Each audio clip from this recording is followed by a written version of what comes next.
시청자 여러분 안녕하십니까? 헬로티비 뉴스입니다. 네, 백신 접종 완료나 코로나19 검사 음성 결과 증명 없이는 백화점과 대형마트 출입을 금지했던 이른바 방역 패스가 일주일 만에 폐지됐습니다. 최근에 관련해서 법원에 상반된 판결이 있었던 데다가 확진자 수가 다소 줄어든 것이 결정 요인으로 작용했는데요. 네, 접종을 선택할 권리에 대한 논란은 여전합니다. 정부가 방역 조치를 마련할 때에는 신중을 기해야 한다는 교훈을 얻은 것 같은데요. 자유와 권리를 누리면서 동시에 모두가 바이러스로부터 안전한 날이 오기를 기대하겠습니다. 헬로티비 뉴스 지금 시작합니다. 군 비행장과 사격장 등 군에서 발생하는 소음 피해를 보상하기 위한 군소음 피해 보상금 신청이 시작됐습니다. 하지만 관련 주민들은 보상 수준이 턱없이 낮다며 분통을 터뜨리고 있습니다. 춘천시가 지역 인구 문제 해결로 관계 인구 증가라는 새로운 개념을 도입했습니다. 관계 인구는 지역과 인연을 맺는 사람으로 춘천시는 각종 지원책을 마련할 방침입니다.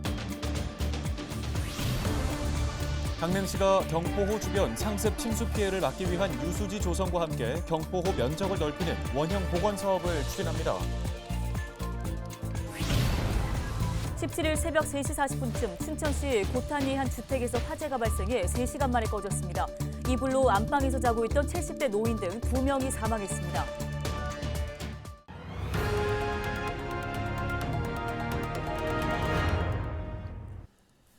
첫 소식입니다. 군용 비행장이나 사격장에서 발생하는 소음 피해를 보상하기 위해 지난 2019년에 관련 법이 제정됐죠.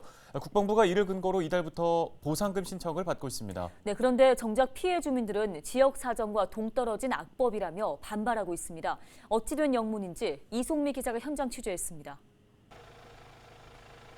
양구 외곽의 한 작은 마을, 육군 헬기 부대가 주둔하고 있는 군용 비행장과 불과 200m 정도 떨어져 있습니다. 때문에 군용 헬기 훈련이나 작전 시 주민들은 극심한 소음에 시달리고 있습니다. 피해 보상에 대한 요구가 잇따르자 정부는 지난 2019년 11월 군용 비행장 군사격장 소음 방지 및 피해 보상에 관한 법률, 이른바 군소음 보상법을 제정했습니다. 군용 비행장과 사격장 인근에 거주하는 주민들을 대상으로 이달부터 보상금 지급이 시작됩니다. 국방부가 지난해 12월 소음 대책 지역을 고시한 데 이어 보상금 지급 절차가 시작된 겁니다. 양구군 소음 대책 지역 가구는 1,300여 세대. 소음 정도와 거주 기간 등을 고려해 1종 구역은 매월 6만 원, 2종은 4만 5천 원, 3종은 3만 원을 받을 수 있습니다. 하지만 피해 주민들은 보상 수준이 턱없이 낮다며 분통을 터뜨립니다. 여기에 1989년 이후에 전입한 주민은 보상금의 30%를, 2011년 이후 전입자는 절반을 감액하기로 했습니다. 사격장 인근 주민들은 한 달에 15일 이상 사격 훈련이 있어야 전액을 보상받을 수 있습니다. 금액까지는 확실히 몰랐는데 이제 읍사무소에 가서 신청을 하면 된다 그래서 사격장도 굉장히 심해서 우리 어린이집 화장실 화장실에 벽이 다 이렇게 갈라져서 떨어졌어요.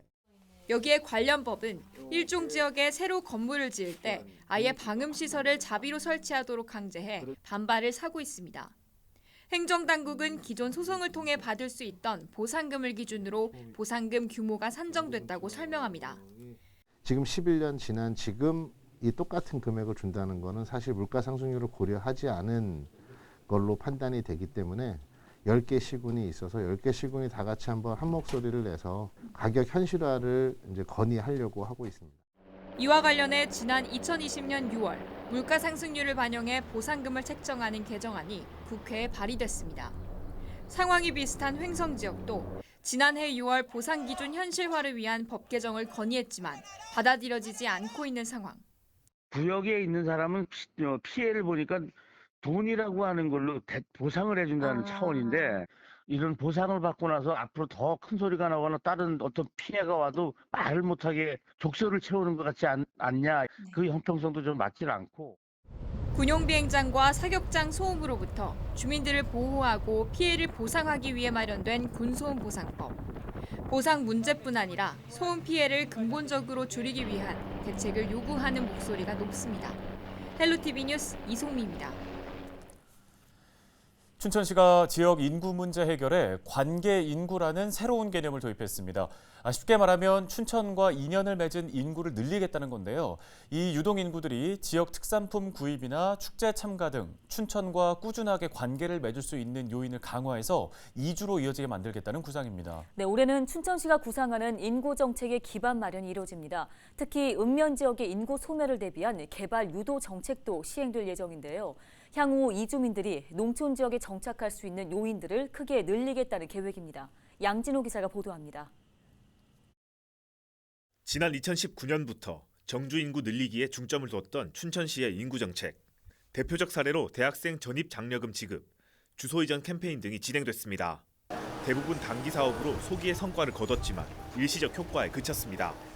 실제 춘천시의 전입 인구는 지난 2019년 777명에서 2020년 1,555명으로 2배 이상 늘었지만 지난해에는 단 98명 증가하는 데 그쳤습니다.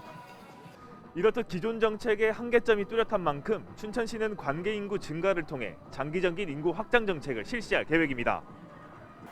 춘천시는 관계 인구를 그 지역에 살고 있진 않지만 특산물 구매와 관광, 고향 방문 등 꾸준히 관계를 맺는 사람들로 설정했습니다.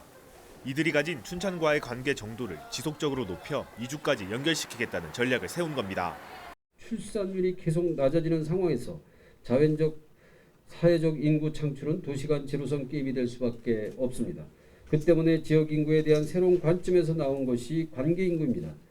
크게 정주 인구, 유동 인구에 더해서 제3의 인구 창출을 통한 도시 활력화 개념입니다. 춘천시는 올해 관계 인구 확보를 위한 기반 마련에 나섭니다. 특히 도시 기본계획 변경을 통한 읍면 지역의 거주, 상업구역 지정 등 대지 용도 조정은 물론 토지 적성 평가의 등급 조정도 이뤄집니다. 읍면 단위 지역의 개발 여건을 개선시켜 비도심의 균형 개발을 유도하겠다는 전략입니다. 여기에 더해 춘천 호수 스테이, 수소타운 조성으로 머무는 관광객 확보에 나서고 기존 숙박시설을 활용한 춘천 한 달 살기 운동도 시작될 예정입니다. 요즘 흐름을 보면 5일은 주소지에서 일하고 주말은 외지에서 즐기는 세컨드 하우스 인구가 늘고 있는데 이분들이 마을과 관계를 맺으면서 보람을 느끼고 정이 들면 아주 이주까지 연결될 것입니다. 다만 전문가들은 관계 인구 범위가 지나치게 넓을 경우 기존 정책과 중복되거나 무분별한 지원이 이뤄질 수도 있다고 경고했습니다. 목표 대상 설정이 부정확할 경우 효과가 불분명한 지원 정책만 남발하게 될 수도 있다는 겁니다. 관계 인구로서의 관광 정책을 수립하려면 그래서 조금 많이 여러 가지들을 그러니까 실제로 누가 오는지부터 사실은 좀 조사를 면밀하게 해서 타겟팅을 명확하게 해야 되는 필요는 있죠. 관계 인구 도입으로 인구 정책의 변화를 꾀하고 있는 춘천시. 전문가들은 정확한 타겟 설정을 통한 맞춤형 전략 수립이 꼭 필요하다고 입을 모았습니다. 헬로티비 뉴스 양진호입니다. 17일 새벽 3시 40분쯤 춘천 사북면 고탄리의 2층 목조주택에서 불이 나 약 3시간 만에 꺼졌습니다.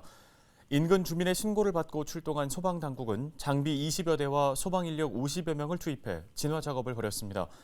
이 불로 안방에 있던 70대 여성 A씨 등 2명이 숨진 채 발견됐습니다. 소방당국은 정확한 피해 규모와 화재 원인을 조사하고 있습니다. 강릉 경포호 주변 상습 침수 피해를 막기 위한 유수지 조성 사업이 본격적으로 추진됩니다. 강릉시는 농림축산식품부와 농지 전용 협의를 벌인 끝에 최근 승인을 받아 올 상반기 경포호 주변 물을 저장하는 유수지 조성 사업을 추진하게 됐다고 밝혔습니다. 또 유수지 조성과 함께 경포호 면적을 넓히는 원형 복원과 습지 보호 지역 확대 사업도 병행한다는 계획입니다.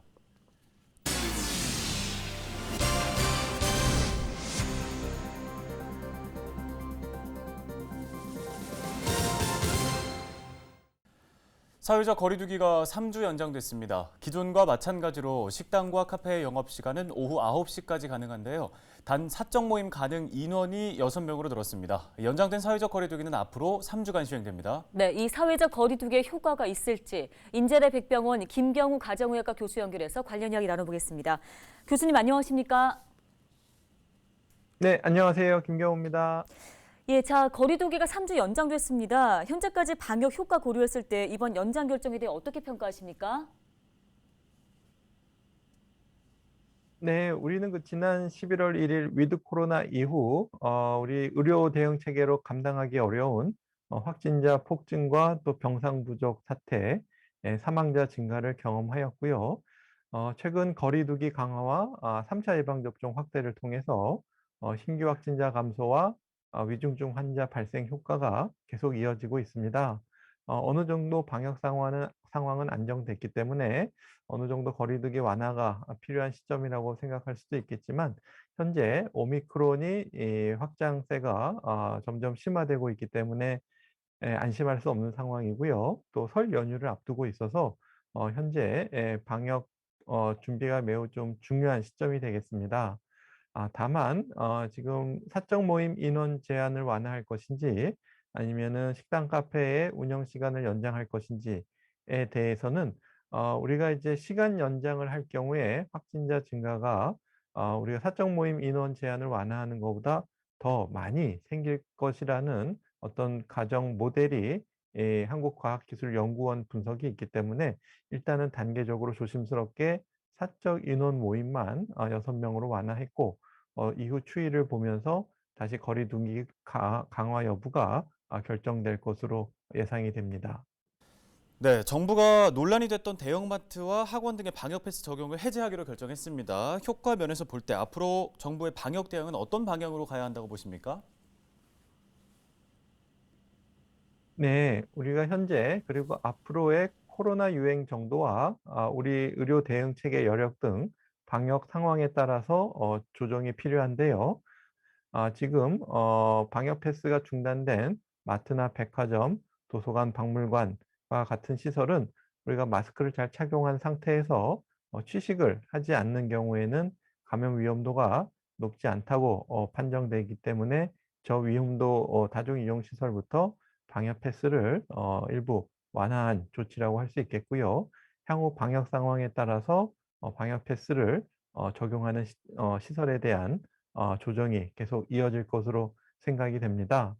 하지만 여전히 일부 미접종자분들이 계실 수밖에 없고 이러한 미접종자분들이 감염 전파 위험도가 높은 다중이용시설을 이용하시면서 감염되시는 것을 우리가 제한하는 조치는 여전히 중요하고 필요하다고 할 수 있겠습니다.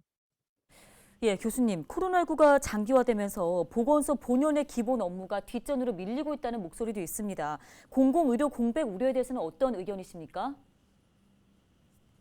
네, 지금 보건소뿐만 아니라 여러 공공병원에서 담당하고 있는 특히 이제 취약계층에 대한 진료, 그리고 에이즈나 결핵 같은 감염관리 사업, 만성질환 관리, 또 건강증진 사업이나 방문간호 사업 등과 같은 다양한 보건사업의 업무가 코로나19로 인해서 장기화되고 있는데요. 지금 지역사회 보건 문제에 우선순위를 정해서 보건소에 한정된 인력 자원을 적절하게 배정하는 것이 필요하겠고요. 또 무엇보다도 민간 의료기관에 중요한 자원들이 많이 있기 때문에 서로 이러한 보건 사업들을 배타적으로 수행하지 말고 민관 공동 협업을 통해서 해당 지역사회 의료 자원들을 보다 효율적이고 효과적으로 잘 모아서 이런 보건 사업들을 수행하는 것이 필요하다고 할 수 있겠습니다. 네, 말씀 잘 들었습니다. 도움 말씀 여기까지 듣겠습니다. 인제대 백병원 가정의학과 김경우 교수였습니다.